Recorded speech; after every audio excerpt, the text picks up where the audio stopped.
a professora doutora Luciane Cardoso Barzotto. A doutora Luciane, ela é juíza e eu tive o prazer de conhecê-la em um congresso. Então, hoje é um prazer reencontrá-la em mais um congresso, dessa vez online. Bom dia. Seja bem-vinda, Luciane. Muito bem, bom dia a todos que nos ouvem. É uma alegria estar nesse congresso solidário, é uma alegria mesmo estar aqui com colegas tão especiais e fazendo essa atividade maravilhosa em prol da saúde. Então, muito me alegra e eu passo de imediato ao meu tema, que é justamente a pandemia nas Américas, uma análise da Resolução 1 de 2020 da Comissão Interamericana de Direitos Humanos.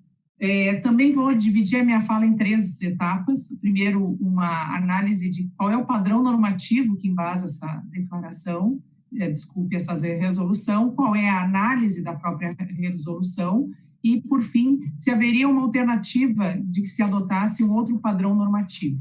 A Comissão Interamericana de Direitos Humanos, então, editou em abril um documento que vale para os 35 estados membros da OEA, portanto, em sede de América Latina, que é sabidamente a mais desigual da Terra, em termos de continente, e aponta que as soluções políticas, jurídicas e ações sociais devem levar em conta todo o arcabouço já constituído no âmbito interamericano, sublinhando o direito à saúde. Pois bem, então vamos para o meu primeiro ponto. Qual é o padrão normativo que foi adotado? Sobre a saúde, inicialmente, refira-se que a Convenção Americana dos Direitos Humanos, o Pacto São José de Costa Rica, que entrou em vigor apenas em 78, não refere diretamente o direito à saúde, mas está implicitamente compreendido a partir do que se foi constituindo em termos de jurisprudência da Corte. O que isso significa ao lado do direito à vida e outros direitos em nível latino-americano? Pois bem,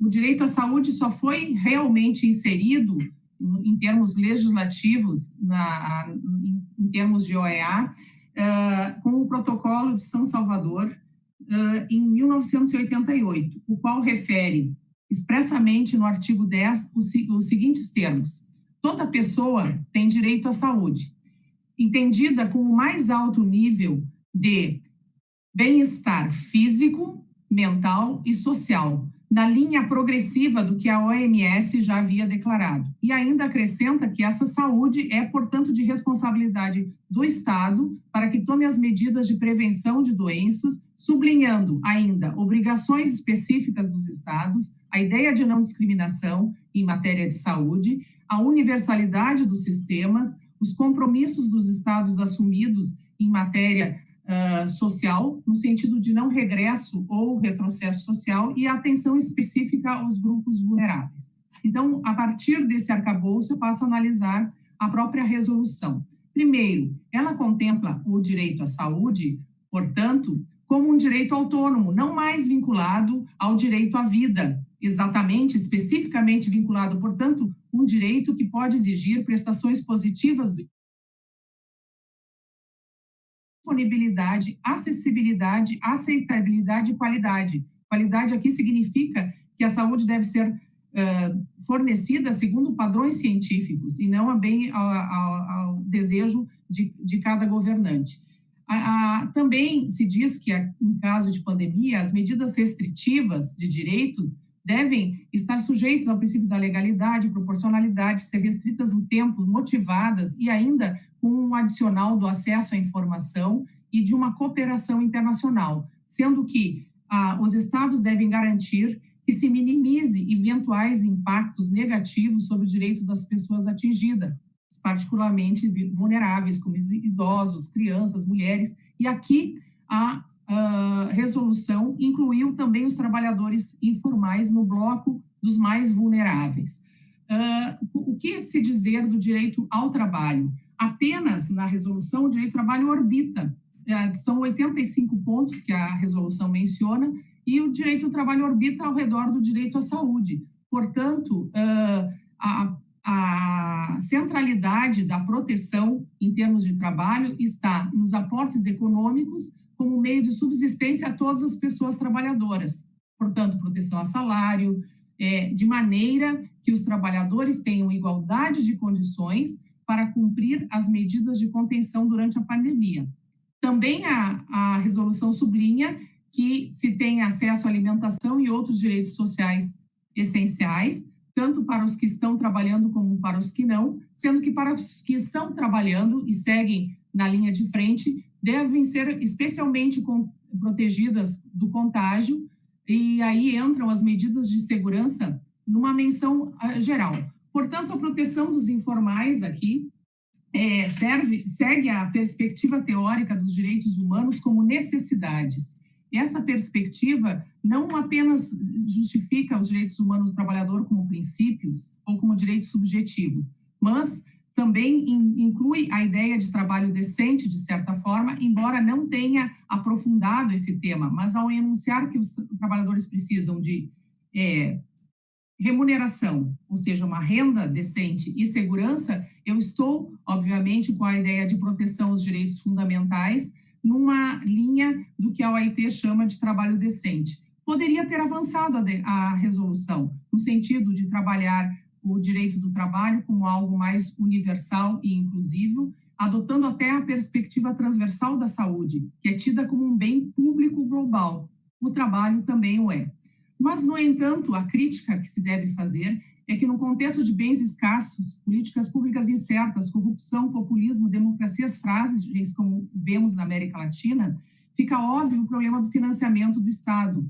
Então, a resolução propugna um Estado social maximalista, exigindo o cumprimento de todas as obrigações com relação aos direitos sociais, também todas ao mesmo tempo. Nessa tese, retira do horizonte da ação política um Estado social possível, no momento de uma crise fiscal e estrutural, em que não se tem uma arrecadação importante e há uma desaceleração econômica, perda de empregos e fechamentos de postos de trabalho.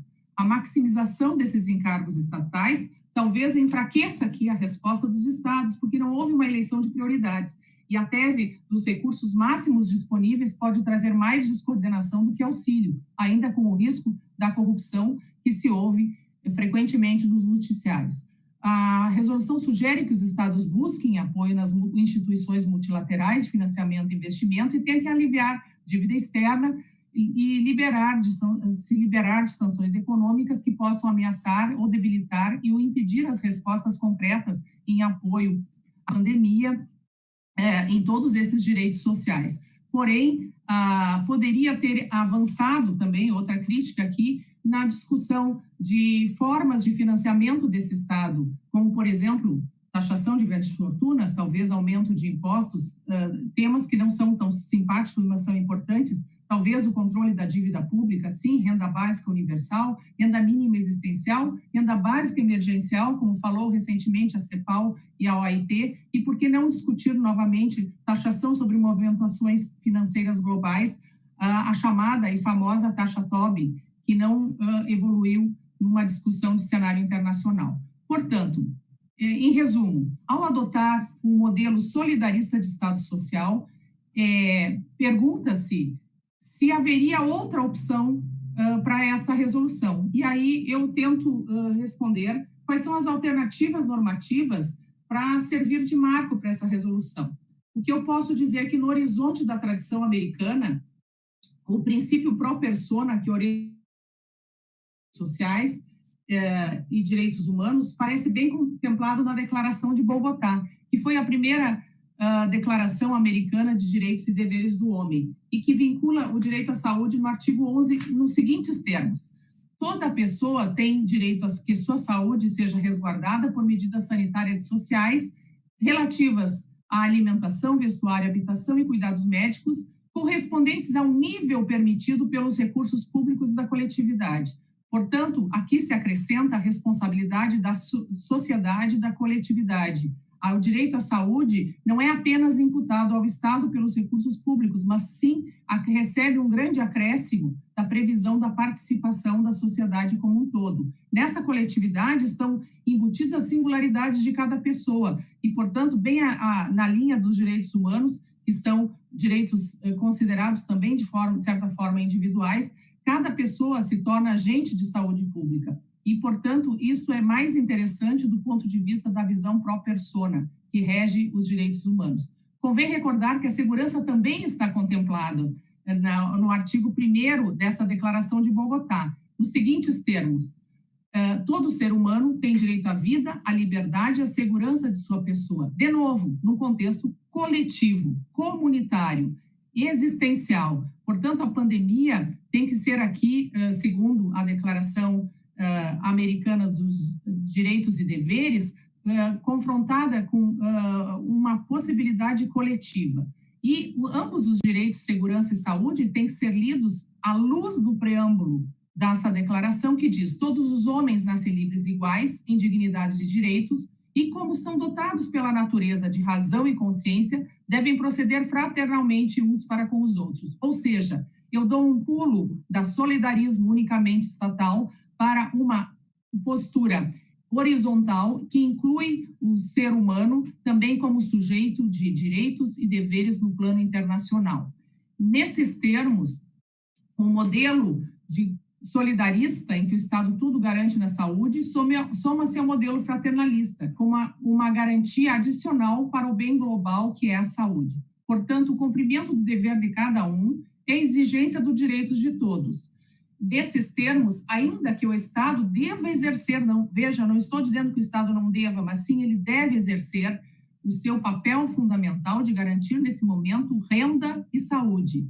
Mas os trabalhadores e os cidadãos estão chamados a ficarem em casa, restringindo seus direitos de ir e vir, para que, e aqueles também que estão no exercício das suas atividades essenciais, devem agir conforme a Declaração de Bogotá, fraternalmente ao utilizar as medidas protetivas exigidas na pandemia, ou seja, máscaras, distanciamento, e expressam, desta forma, a saúde como direito e dever de todos. Portanto, para finalizar, um vírus de contágio comunitário necessita uma resposta comunitária global para sua contenção. Essa resposta comunitária está expressa em 2 valores, a solidariedade e a fraternidade, como bem expressa Alain Supiot em entrevista recente. Portanto, em síntese, a resolução andou bem ao lembrar os Estados a sua responsabilidade internacional com relação ao trabalho, mas a melhor fórmula para expressar a saúde como bem público global, no contexto da pandemia, seria considerá-la direito e dever de todos, incluindo o protagonismo cidadão, num contexto pró persona, à luz da Declaração Americana dos Direitos e Deveres da Carta de Bogotá. Muito obrigada, meus amigos, fiquem bem e obrigada por essa oportunidade.